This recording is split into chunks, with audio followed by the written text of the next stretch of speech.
going on, you guys? So today I'm gonna make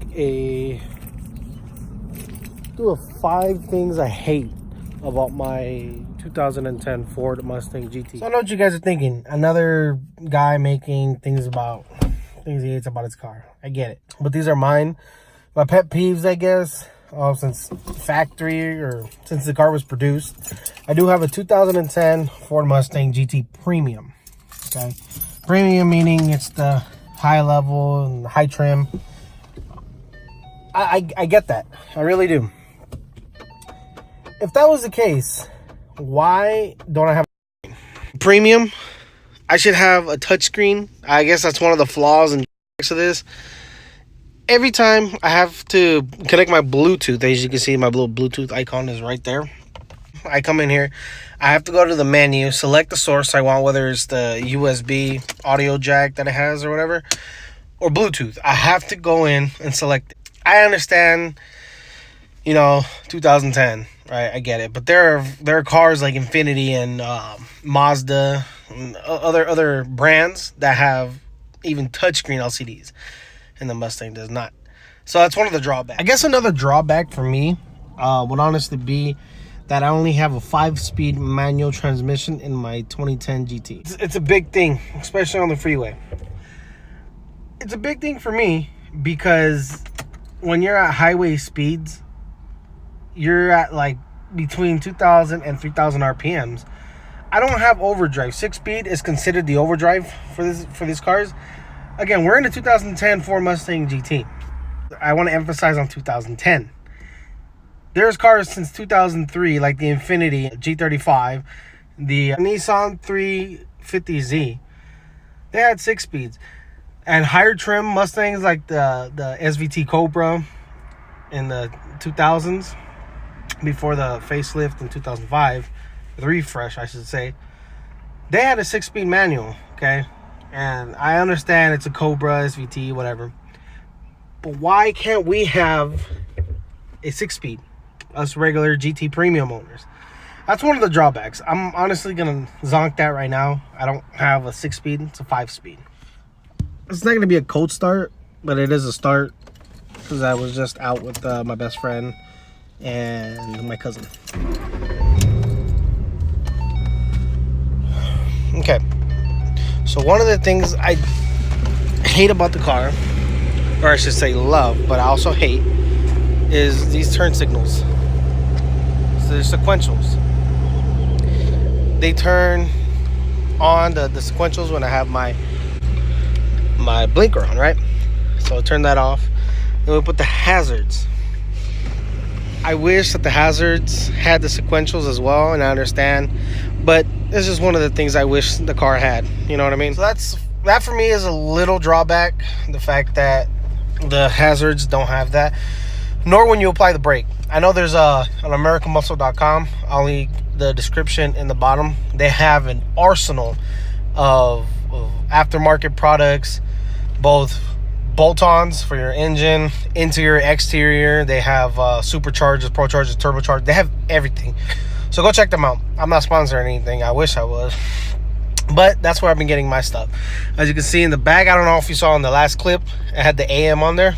It stands for American Muscle. That's their logo. Another thing that I hate about this car, the fact that in the GT Premiums, you have these extra gauges down here. Let me see if you can get that in. You have those extra gauges, okay? They're optional in the Premium. Okay. Why over here are the controls way down here for that? So if I hit reset, it clears those codes, right? I wish there was a way that Ford engineered this a little different, because in order to change that, you see I have setup here. Go ahead and go to setup. Oil life. Ooh, I need to change my oil. So in order to change that, they don't give you like a left or right. You have to hit reset in order to change it to the right. That's the reset button I'm clicking. I just keep it on blue because I like blue. But why does it have to do that? And it's the same process. Reset, turn off the halo. It's the same process. And I gotta tell you, for me, I wish there was a way that you know, I can get to that faster without having to click the setup button for every single time. You know what I mean? And then the info button really just tells you MPGs and it turns it off. And I don't have my little light there. Whatever. Another drawback, and it's not turned on right now, up here, I don't know if you can see that, there's like a little square here. Well, that tells you that whoever's sitting here, the airbag is not on. Like if it senses someone and it doesn't sense them for some whatever reason, there's a big orange letters that are right here, and when I'm driving, it's clear in my field of view and it bothers me.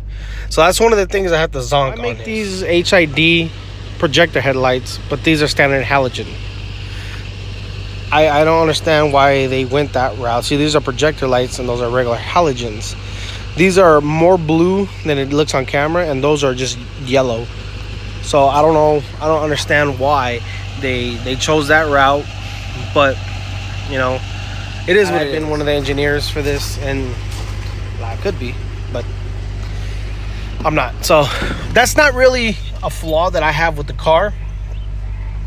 One of my biggest, and I mean biggest, flaws with this car that I absolutely hate, I have the 2010 GT. So the S197, which is the chassis platform for this model that I have, was from 2005 to 2014.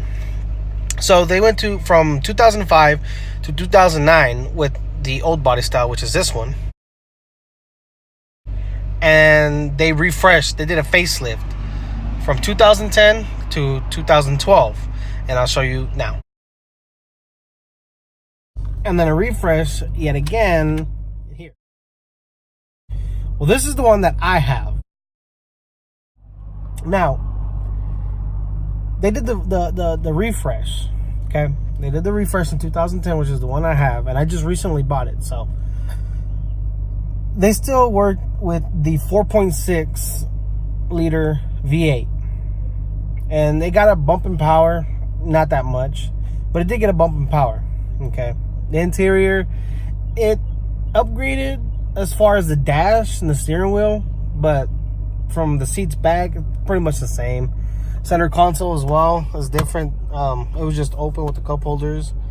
I have the 4.6 liter in 2010 with the refresh. The only thing different that it had was a little redesign of the interior as well as the bump in power. So it looks like a pretty big engine, right? The 4.6, like I keep saying, had a bump in power. However, why in 2011, just 1 year later after the refresh, they came out with, once again, the 5.0 with the 6-speed manual transmission. I'm happy with the car, don't get me wrong. I love this car. It has good power for, you know, the price that I bought it. But the fact that they made a refresh of the exterior as well as the interior, but they couldn't put the 5.0 in the production for that refresh.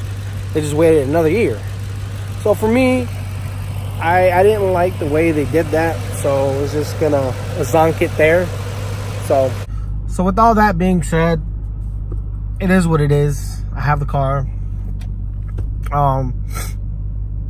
There's just little things that I hate about the car. I don't hate my car. There's things that I hate about my car, but I do enjoy driving this car. I don't drive it as much as you would think, only because it's a 2010, and right now, since I bought it, I put like 2,000 miles on it, like 2 months ago, something like that. It only has 63,000 miles for a 2010 car, which is really good. But I don't drive this car as much because I carpool with one of my uncles to work, and so that's what I've been doing. Usually drive it more on the weekends than anything else. So that's my 5 things that I hate about my car. But I will be doing things that I love about this car, and they're plentiful, but I'm going to try to narrow it down to 10. The 5 that I just gave, or 6 you could say, are just little things. They really mean nothing to me. They're insignificant at this point, but I will be making the list of the things that I do love about this car, and I'll try to keep it short and simple and to the point. That's my opinions about this car.